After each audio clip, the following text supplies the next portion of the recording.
1. Mr. Speaker, ladies and gentlemen, the court siding with Moore creates and sets a dangerous precedent of a perverse incentive structure that hinders the ability of states, researchers, and entire pharmaceutical industries from literally being able to save lives and help people.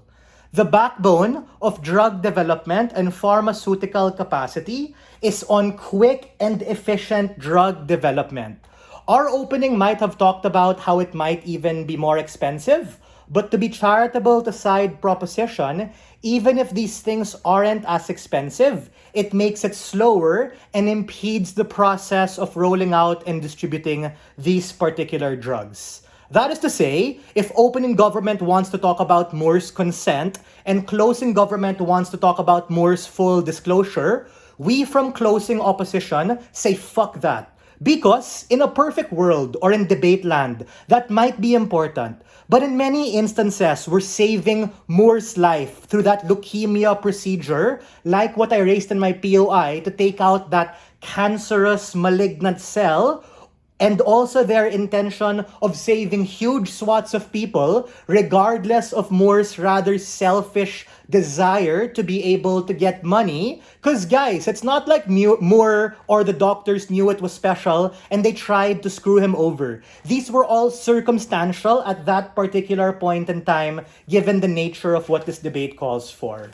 I have a few important questions to ask and answer to pave the way of the heart of our extension. Responses and weighing towards all of these houses will be integrated. I hope you listen. Firstly, why is consent not an overriding value or legitimate kind of good all of the time, especially in these critical medical instances? This is directly engaging with the consent push from proposition and their extension of bodily autonomy. Number 1, opening government is circular and tautological. Their case is basically, bruh, he no consent, consent good, this bad, court should not do that. We think, in majority of medical instances, consent is great, it's good, it's something we like, but it's not an overriding value all of the time. There are many instances in medical technology and capacity where they infringe on your consent. If people write a suicide note and say, fuck my life, don't revive me, and then they shoot themselves in the head, when the paramedics come, even if you do not consent to being saved, they're gonna do everything in their power to be able to save you, because that is what healthcare and that is what doctors undertaking the Hippocratic Oath have to do, even if it infringes on something that you rather not have. Or in instances of a do not resuscitate or DNR clause, when it's proven that it's still in the best interest of the patient to be resuscitated because he made that decision with imperfect information or other extraneous factors contributed to that, are able to flip that idea of consent. Yes, there might not have been explicit consent, but I'm going to explain to you why the nature of the situation calls for that to be done and why it's justified for the courts to rule in his favor even if there's no explicit consent.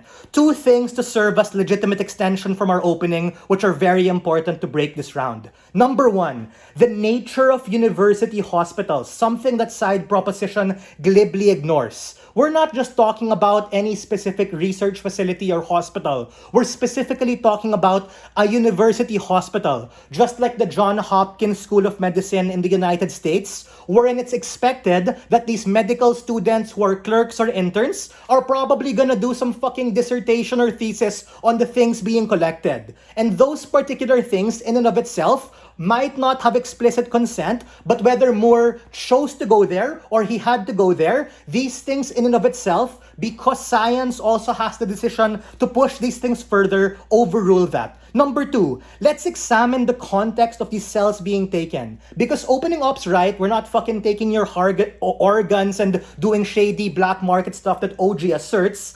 These are leukemia cells, which are likely, like what I raised in my POI, malignant and metastasized. Meaning, at that point in time, Moore wanted to live. He didn't want to die. He wanted to remove that externality from him for him to be able to exercise agency and live a free life. That is akin to trash, ladies and gentlemen, and these particular things, because of the nature of the procedure, it's not like John knew this or the hospital tried to screw him over and said, hey, he has the secret cells, bro, we're gonna take it from him and screw him over. That wasn't the case in which this debate happened.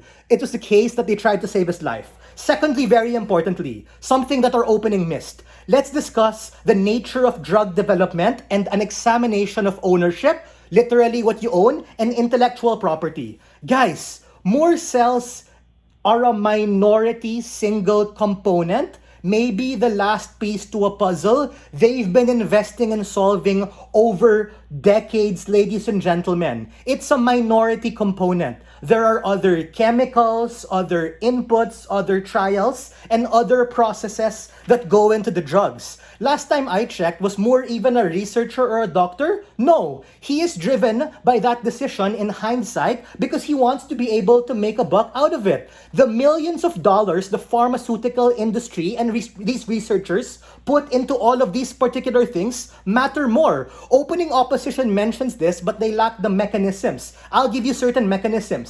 The sunken cost of iteration in terms of drug development, the clinical trials in terms of them doing that to be able to roll these things out, the R&D that they spend in order to be able to make these drugs. Heck, to respond to closing government, the literal incubator and centrifuge to keep those cells alive because, yeah, you're right. His body kept it alive, but they went through other costs and other mechanisms to be able to try and make those things commercially liable and distribute these things. And mind you, it's not like they're plastering his face and saying, yeah, this is John's cure, we're making millions out of it. No, it was a small component piece in a larger process of drug development. He might, in hindsight, have that decision, but the dangerous precedent, regardless of it becoming more expensive, to be charitable and to extend from our opening, is that it hinders the ability of these researchers to fight the good fight because of legalistic bottlenecks and other greedy individuals who are going to try for any future process or medicine to have some sort of selfish stake in that. Ladies and gentlemen, it's simply too risky and harms the ability of healthcare to do what they have to do. We proudly stand on negative.